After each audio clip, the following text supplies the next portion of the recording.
بسم اللہ الرحمن الرحیم۔ فی سبیل اللہ، اللہ کی راہ میں خرچ کرنے کی وضاحت۔ قرآن حکیم کے مطالعے سے یہ حقیقت واضح ہوتی ہے کہ خداوند تعالیٰ مومنین کو مختلف طریقے سے راہ خدا میں مال خرچ کرنے کا حکم دیتا ہے،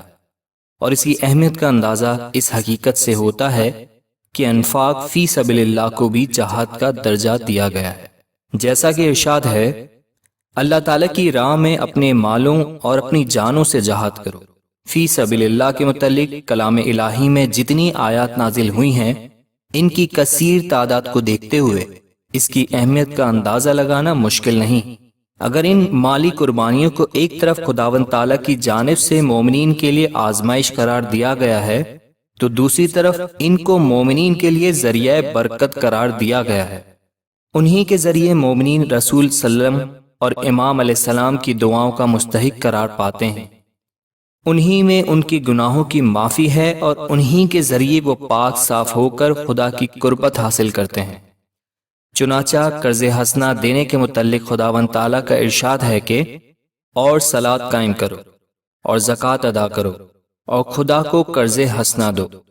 مندرجہ بالا آیات سے یہ حقیقت ظاہر ہوتی ہے کہ فرض زکوٰۃ کے علاوہ قرض حسنہ کی صورت میں بھی خداوند تعالیٰ نے مومنین کی راہ خدا میں صرف کرنے کا حکم دیا ہے۔ قرض حسنہ ادا کرنے کا اجر خداوند تعالیٰ نے یہ فرمایا ہے کہ اس سے برکت حاصل ہوتی ہے اور گناہ معاف کر دیے جاتے ہیں۔ جیسا کہ ارشاد خداوندی ہے کہ اگر تم خدا کو قرض حسنہ دو گے تو وہ اس کو تمہارے واسطے دگنا کر دے گا اور تم کو بخش دے گا۔ قرآن حکیم کے مطالعے سے یہ بھی ظاہر ہوتا ہے کہ انفاق فی سبیل اللہ سے مومنین کو خدا کی قربت اور رسول صلی اللہ علیہ وسلم کی دعائیں حاصل ہوتی ہیں، جیسا کہ ارشاد ہے کہ اور کچھ دیہاتی ایسے بھی ہیں جو اللہ اور آخرت پر ایمان رکھتے ہیں، اور جو کچھ خرچ کرتے ہیں اسے خدا کی قربت اور رسول صلی اللہ علیہ وسلم کی دعا کا ذریعہ سمجھتے ہیں۔ آگاہ رہو کہ یہ ضرور ان کے تقرب کا باعث ہے، خدا انہیں بہت جلد اپنی رحمت میں داخل کرے گا۔ اس آیت کے ذریعے خداوند تعالیٰ نے اس حقیقت کی تصدیق فرما دی ہے کہ مالی قربانی کے ذریعے مومنین کو خدا کی قرب حاصل ہوتا ہے اور رسول صلی اللہ علیہ وسلم کی دعائیں ملتی ہیں، اور اس کی برکت سے خدا انہیں اپنی رحمت میں داخل کرتا ہے۔ قرآن مجید کی ایک اور آیت نہ صرف اس حقیقت کی مزید توثیق کرتی ہے بلکہ مالی قربانی کی بعض اور برکات کی طرف بھی نشاندہی کرتی ہے، جیسا کہ فرمان الہی میں ہے کہ اے رسول، ان کے مالوں میں سے صدقہ لے لیں اور انہیں پاک و پاکیزہ کر دیں اور ان کے لیے دعائیں کریں، یقیناً آپ صلی اللہ علیہ وسلم کی دعا ان کے لیے باعث سکون ہوگی۔ نیکی کامل تک پہنچنے کے لیے خداوند تعالیٰ کی جانب سے یہ شرط رکھی گئی ہے کہ ارشاد، تم اس وقت تک نیکی کے درجے پر فائز نہیں ہو سکو گے جب تک اپنی پیاری چیزوں میں سے خدا کی راہ میں خرچ نہ کرو۔ گویا عزیز ترین چیز کی قربانی خیر کامل کو پہنچنے کی ایک اہم شرط قرار دی گئی ہے۔ راہ خدا میں جو لوگ خرچ کرتے ہیں انہیں کس طرح برکات حاصل ہوتی ہیں، اس کی مثال خداوند تعالیٰ نے مندرجہ ذیل آیت میں دی ہے۔ جو لوگ اپنے مال میں سے خدا کی راہ میں خرچ کرتے ہیں، ان کی مثال اس دانے جیسی ہے جس کی 7 بالیاں نکلی اور ہر بالی میں 100 دانے ہوں، اور اللہ تعالیٰ جس کے لیے چاہتا ہے بڑھا دیتا ہے۔ نیز ارشاد ہے کہ بلا شبہ خداوند تعالیٰ نے مومنین سے ان کی جانوں اور ان کی مالوں کو خرید لیا ہے، اس بات کے عوض کہ ان کے لیے جنت ہو۔ ظاہر ہے کہ جب خداوند تعالیٰ نے جنت کے عوض ہماری جانوں اور مالوں کو خرید لیا ہے تو ان پر ہمارا کوئی اختیار نہیں رہتا۔ چنانچہ مومنین کو ہمیشہ یہی عقیدہ رکھنا چاہیے کہ ان کی جان اور ان کا مال دراصل ان کے پاس خدا کی امانت ہے، اور جب بھی اس کا حکم ہو اسے راہ خدا میں صرف کر دینا چاہیے۔ خداوند تعالیٰ نے اپنی راہ میں مال صرف کرنے اور قربان کرنے کا حکم اس لیے بھی دیا ہے کہ اسلام حب مال کو ناپسند کرتا ہے اور مال کی قربانی کو ایک امتحان قرار دیتا ہے۔ جو لوگ مال جمع کرتے ہیں اور انہیں خدا کی راہ میں خرچ نہیں کرتے، ان سے خداوند تعالیٰ شدید ناراضگی کا اظہار فرماتا ہے،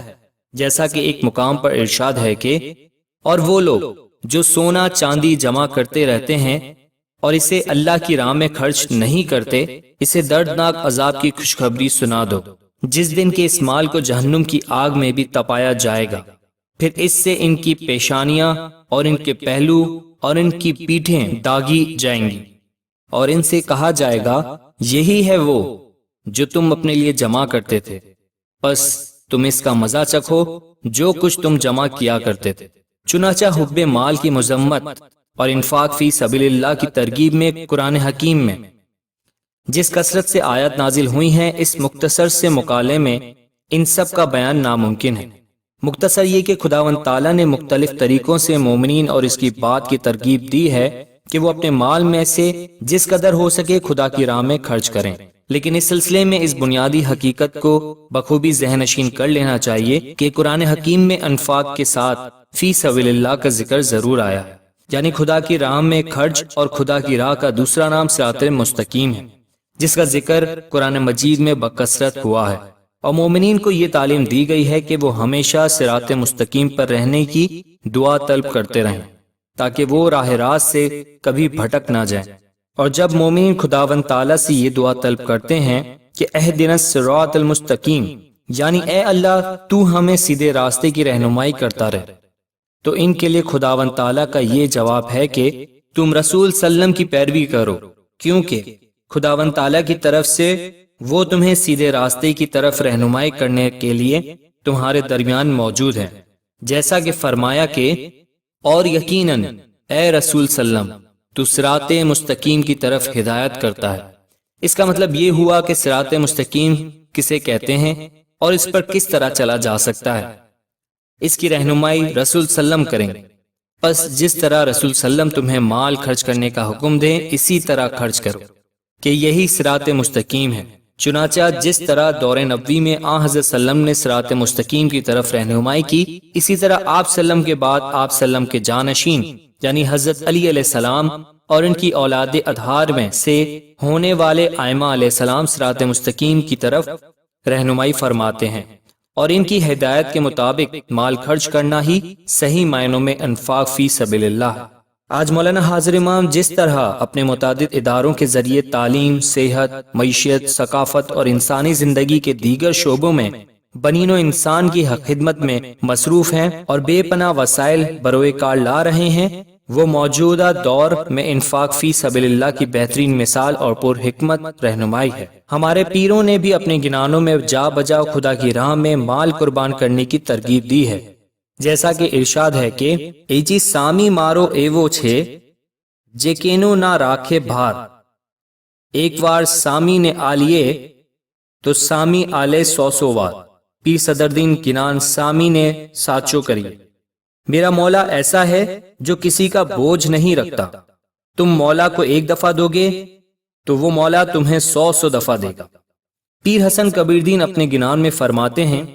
اے جی جو گھر ہووے بھائی وسط پیاری، سو نام صاحب جی کو دیجئے جی۔ اے میرے بھائی تمہارے گھر میں جو پیارے میں پیاری چیز ہو وہ مولا کے نام پر دو۔ اے جی ایک کن نام صاحب جی کو دیجئے جی، تو پلتر 1.25 لاکھ لیجئے جی۔ گنان دور درویش تھی آئی، مولا کے نام پر ایک ذرہ برابر دو گے تو دوسری دنیا میں 1.25 لاکھ گنا لوگے۔